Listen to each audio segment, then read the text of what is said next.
Bon dia, xiquets i xiquetes. Avui anem a contar un conte que es diu El secret de la Lara. Voleu saber quin és el seu secret? Mireu, aquesta és Lara. Sabeu el que li passa? Està un poc trista i preocupada. Ja s'acaba l'estiu i té que tornar a classe, però té que tornar a un col·le nou. I com serien els seus companys? I la seva professora? I tindrà que estudiar molt. Però és que Lara tenia una altra cosa de la que preocupar-se. I el seu secret? La mamà i el papà li han dit que no es preocupe, que segur que els seus companys ho entendran. El papà li havia dit que el seu problema era com un raig elèctric al cervell, com un xicotet curtcircuit. Ja feia 3 dies des que li havia passat a Lara per última vegada. Aquella sensació tan estranya i electritzant que li havia deixat la boca com si haguessin cuit espaguetis durant massa estona. Però per fi va arribar el gran dia, ixe que tant esperava.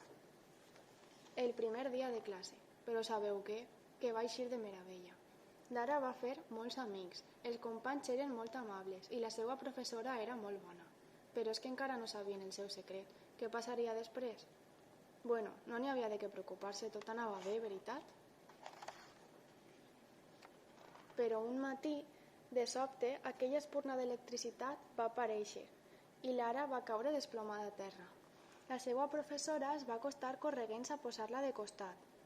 Lara estava inconscient i el seu cos patia espasmes, tremolors i unes sacsejades incontrolables. «Es morirà?», va preguntar Pau espantat. Tots els seus companys es van quedar mirant a la professora esperant la resposta. No, Lara no es va morir. El que li passa és que li ha donat un atac d'epilèpsia. Quan Lara va recuperar el coneixement, va veure les cares dels seus companys mirant-la preocupats. Com les altres ocasions, no recordava el que li havia passat. L'únic que sabia era que li havia donat un altre atac.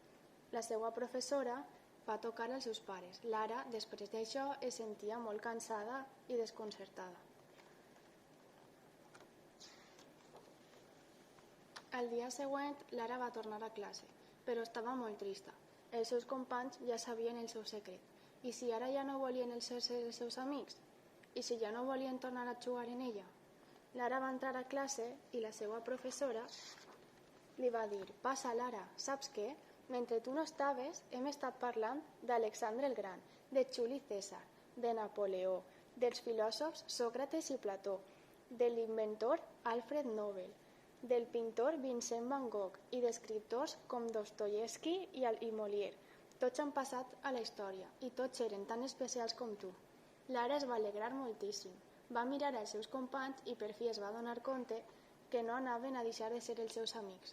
I fins i tot, ara aniria millor, ja sabien el seu secret, veritat? I conte contat, ja s'ha acabat. Vos ha agradat?